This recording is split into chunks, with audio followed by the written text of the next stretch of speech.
So I got a dream that I'm gonna be at the top of the scene. On every screen, making my presence something to be seen, yeah. I'll make them all see that I could be anything I wanna be. If you got... Salut à toutes et à tous, aujourd'hui on est de nuit, c'est un petit peu spécial, on va voir le lever du jour, on va faire la rando VTT de Savenay. Je vais rejoindre mon père là, il est 7h et quelques, je me suis levé à 7h moins quart, un dimanche, parce qu'on aime le vélo, voilà. Pourquoi d'autre? Donc voilà, on va aller faire cette petite rando de Savenay, sûrement le 40 et quelques bornes. Donc voilà, je crois que j'ai tout dit. On va aller maintenant se les cailler, mais voilà. Si on sort pas quand on se les caille, et ben on sort jamais. Si on sort pas quand il fait pas beau, on sort jamais. Donc voilà, on aime le vélo, donc on fait pas trop attention. On se lève tôt le matin et puis on se motive pour aller faire le vélo.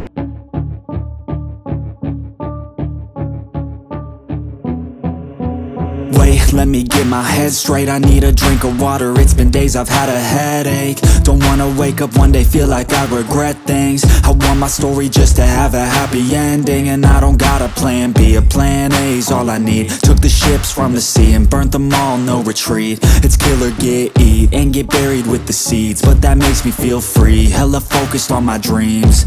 I got habits, they're established. I'm doing things a bit manic, but I can handle it. Juggle this, juggle.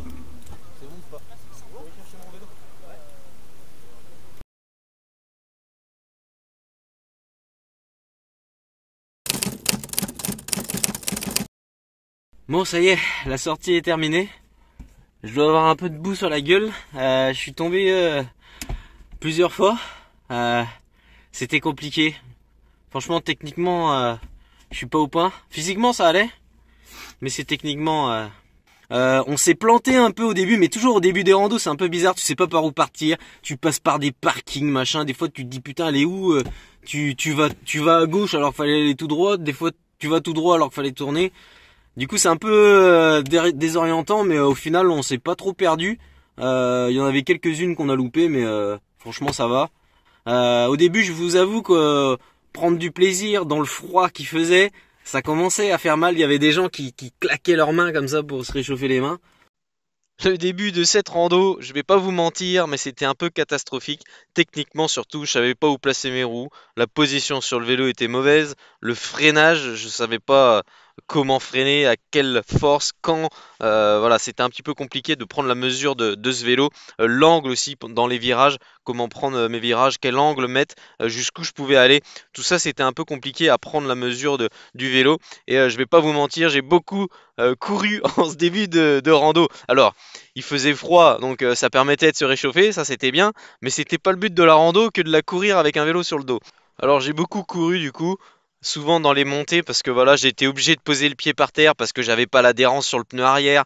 Enfin du coup voilà, c'était beaucoup de choses comme ça et il fallait que je monte la côte du coup à pied parce que je pouvais pas me relancer comme ça dans des pentes aussi fortes. Donc il fallait que je cours pour trouver une pente un peu moins pentue et puis après pouvoir repartir en vélo. Donc ça a été assez frustrant en ce début de rando parce que j'avais la forme physique puisque je suis en préparation pour la saison de route 2023, mais techniquement j'étais pas du tout au point.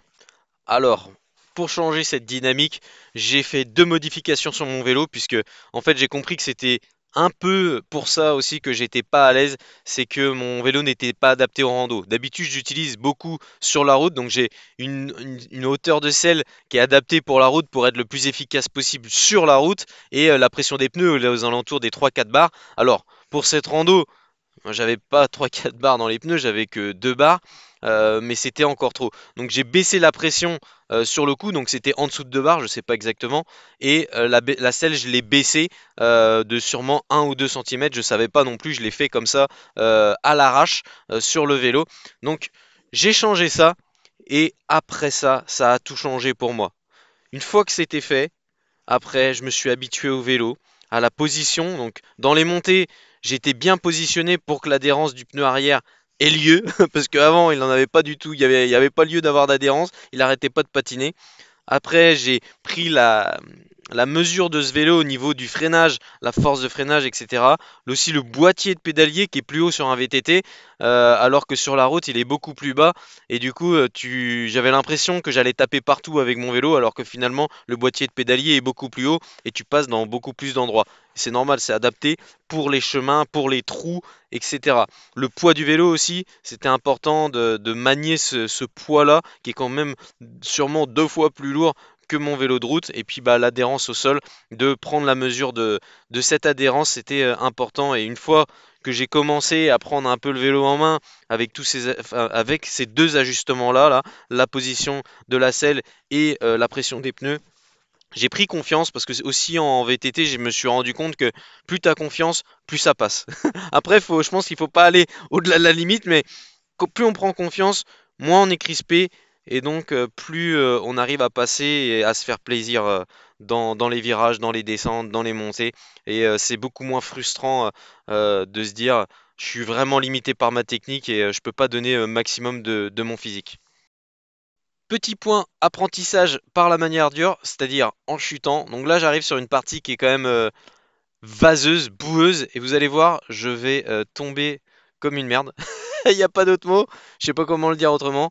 Donc là, ce qui s'est passé, c'est que j'ai paniqué et j'ai freiné dans cette partie-là. Il n'y avait aucune raison en fait que je freine.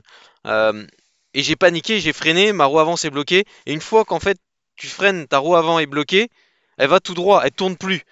Donc en gros, c'est pour ça que je suis parti droit dans le fossé. Et du coup, après, j'ai perdu l'adhérence, donc je suis tombé. Mais en gros, ce que j'aurais dû faire à ce moment-là, c'est j'aurais dû relâcher les freins et prendre le virage. Il n'y avait aucune raison en fait que je freine, c'est juste par panique.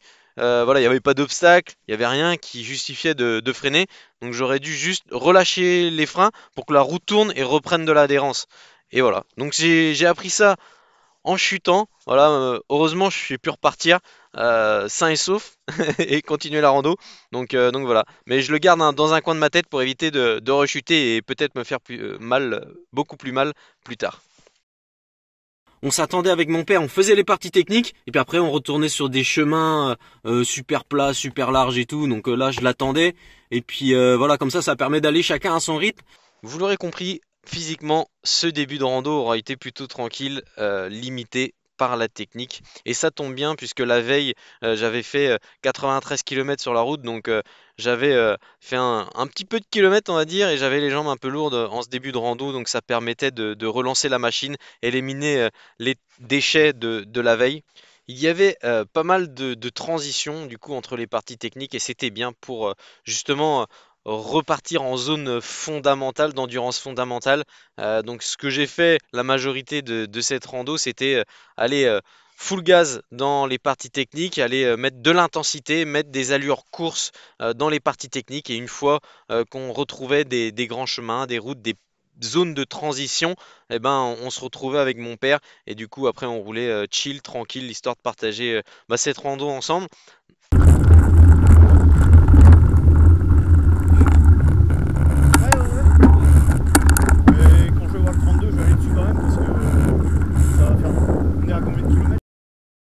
Mais voilà, du coup, à la fin, la dernière partie, les 15 dernières bornes, je les ai fait tout seul. Du coup, j'ai été full gas tout le long. Je me suis fait un peu d'intensité.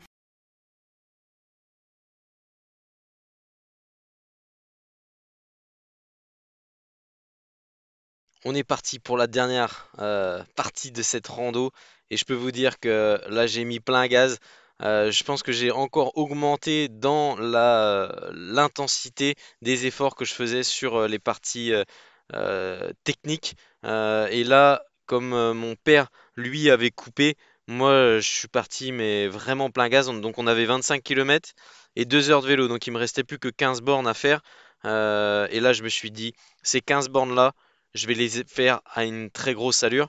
Donc, je me suis engagé et vraiment à fond. Donc, le début de cette rando, finalement, ça m'a permis de préparer cette partie où j'allais aller à fond.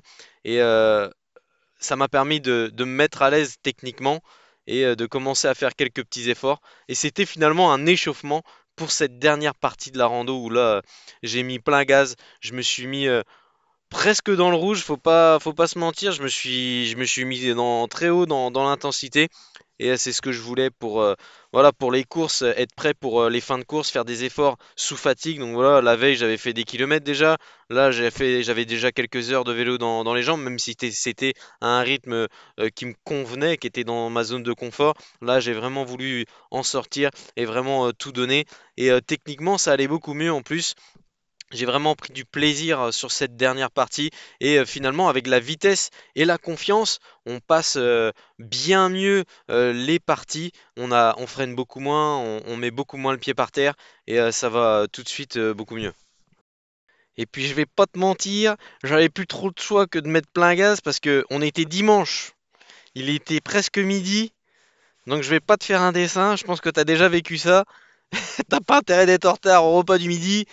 Sinon, ça va chier 5 minutes et ça va être beaucoup moins drôle.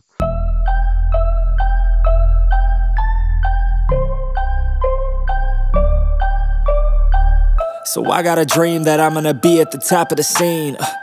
On every screen, making my presence something to be seen, yeah. I'll make them all see that I could be anything I wanna be. If you got a dream, then you need persistence and lots of belief, yeah. Yo, don't take that negative energy, I replace that. I just wanna be me, I don't fake that. I just wanna be free, yeah, chase that. I got a new obsession, it's helping and teaching and giving everyone a... Donc me voilà reparti à fond les ballons dans cette dernière partie pour éviter d'arriver en retard au repas du midi. Et je me suis fait rappeler à l'ordre à plusieurs reprises. Donc j'ai fait des petites chutes, voilà, j'ai perdu un peu l'avant, j'ai perdu l'adhérence, mais je suis pas tombé, mais c'était chaud. Voilà, des petits rappels à la réalité. Jusqu'au moment où bah, j'ai pas fait attention à tous ces petits rappels et où j'ai pris quand même une sacrée bûche. Et celle-là, je m'en souviendrai. Ça sera peut-être pas la pire chute que j'ai prise de toute ma vie, mais je peux vous dire qu'elle m'a marqué et on est un mois après et j'ai toujours la douleur et la marque sur ma cuisse. Donc vous allez voir dans quelques instants. Donc là on est dans des parties techniques, ça tourne à droite, à gauche et là je prends une racine et bam, le vélo vient s'empaler dans l'arbre. Et là je me relève tout de suite, mais je sens que la cuisse elle a pris cher en fait. J'ai perdu l'avant sur la racine et après je suis tombé sur la racine avec ma cuisse gauche. Et là, je l'ai senti et je me suis dit, oh putain, merde. Je me suis dit, putain, c'était pas loin quand même de me casser le fémur. Moi, j'en fais peut-être un peu trop, mais franchement, si t'arrives avec beaucoup de vitesse, il y a moyen de se péter une jambe rien qu'à faire ça. Et ça, j'ai pas fait attention, je pensais pas du tout. Surtout que c'est ombragé, donc des fois tu vois pas bien où tu mets tes roues. Donc non, franchement, c'était un peu, je m'y attendais pas. Et je suis vraiment tombé mais au mauvais endroit, donc c'est-à-dire sur la racine. Donc encore tu tombes dans les feuilles, voilà, ça t'amortit un peu et puis bon bah voilà, ça le fait. Mais là ça m'a calmé tout de suite. Je peux vous dire que je suis rentré tranquille à la maison pour ramener le véhicule au garage, mais ouais ça m'a calmé tout de suite et voilà. Mais j'ai quand même pris du plaisir. Merci aux organisateurs parce que voilà, c'est cool, c'est des bénévoles et tout, et c'était bien organisé. Et je me suis dit que ça faisait longtemps que j'avais pas fait de cyclo, de rando VTT, parce que il y a le contact par carte bancaire, un truc que j'avais jamais vu auparavant.